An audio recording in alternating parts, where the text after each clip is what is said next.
Assalamualaikum warahmatullahi wabarakatuh. Annyeonghaseyo 여러분. 저는 다현치라고 합니다. Welcome back to my YouTube channel lur. Oke teman-teman, di video kali ini saya mau berbagi informasi terbaru program G2G Korea mengenai pengumuman jadwal ujian IPS topik CPT umum tahun 2020 dan cara mengecek jadwal ujiannya. Alhamdulillah, kabar baik buat teman-teman pejuang WON yang selama ini menunggu-nunggu ujian IPS topik yang sebelumnya diberhentikan dan ditunda pada bulan Maret kemarin karena adanya pandemi ini.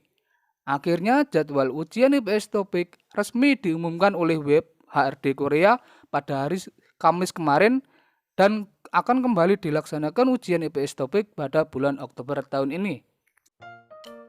Oke, langsung saja teman-teman untuk cara mengecek pengumuman ujian IPS topik tahun 2020 dan cara mengecek jadwal ujian IPS topiknya. Teman-teman bisa buka Chrome, kemudian teman-teman cari di pencarian IPS topik HRD Korea. Nah, ini kemudian kita klik Go. Nah, ini kita pilih yang paling atas, ips.hrdkorea.or.kr. Kita klik saja IPS topik. Nah, ini merupakan tampilan awal web IPS topik HRD Korea.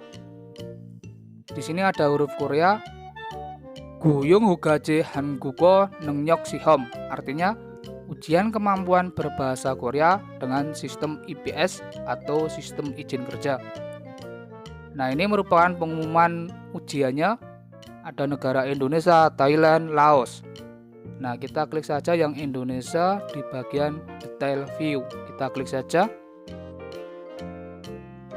Nah, di sini ada schedule atau jadwalnya. Di sini Indonesia untuk registration periode pendaftarannya itu Februari tanggal 27 2020 sampai dengan tanggal 10 Maret 2020 kemarin. Ini sempat ditunda dan akan kembali dilaksanakan pada tanggal test date-nya.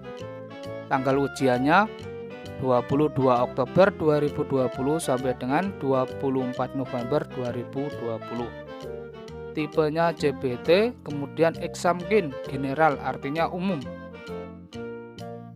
Nah, seperti ini kita untuk mengecek jadwal ujian IPS topik, kita klik saja bagian announcement of the test date. Kita klik saja.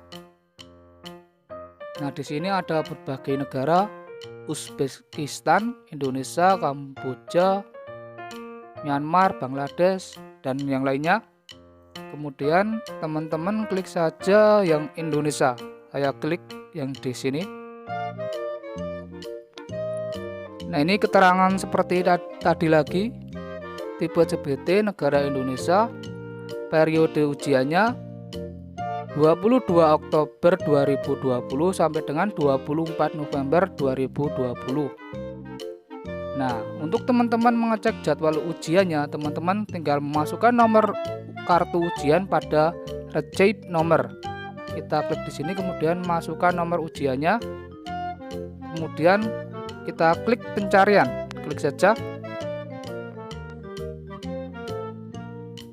Nah, ini merupakan akun dari kartu ujian mas saya. Ini Prasetyo Eko, Namja artinya laki-laki. Kemudian ini pilihannya Jejeop manufaktur dan tanggal ujiannya 22 Oktober 2020, sesi pertama jam 10. Ini merupakan hari pertama ujian IPS topik di tahun ini. Kemudian jika teman-teman namanya tidak muncul di sini, kemungkinan teman-teman dapat di gelombang kedua. Teman-teman bisa klik lagi announcement of test date. Kita klik saja.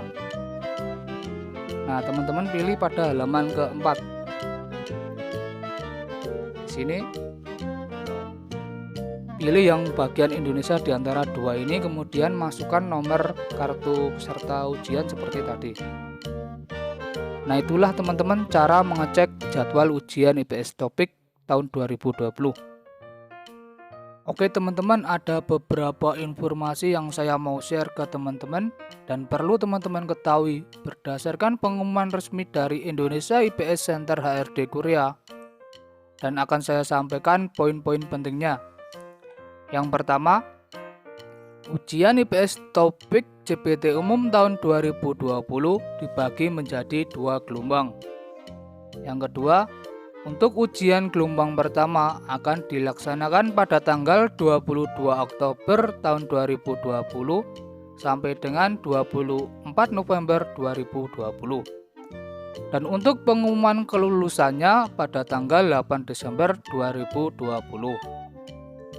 Yang ketiga, untuk ujian gelombang kedua dilaksanakan pada tahun depan tanggal 25 Januari 2021 sampai dengan 22 Maret 2021.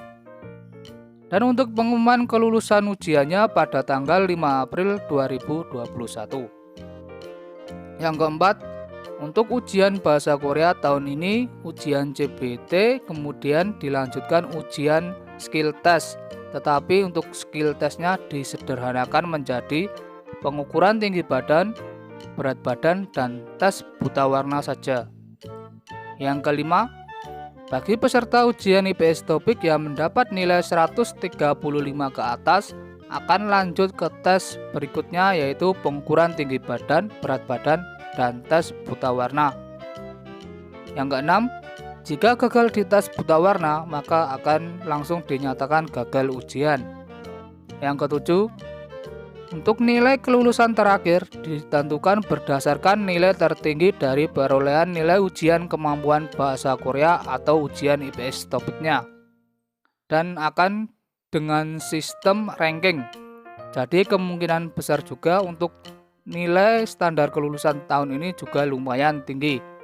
Jadi buat teman-teman pejuang IPS topik, persiapkan diri sebaik mungkin dari materi yang dipelajari secara maksimal dan juga mental yang dipersiapkan secara matang, karena keduanya sangat berpengaruh ketika kita ujian IPS topik. Dan jangan lupa untuk berdoa. Semoga teman-teman yang mau berjuang ujian IPS topik diberikan kemudahan dan kelancaran dalam mengerjakan soal ujian IPS topik, dan semoga lulus ujian IPS topik. Lakukanlah yang terbaik. Nah, itulah teman-teman informasi dari saya. Semoga berguna dan bermanfaat buat para pejuang WON. Di akhir video jangan lupa untuk like, share, komen, dan subscribe lur, karena subscribe-mu semangatku. Wassalamualaikum warahmatullahi wabarakatuh.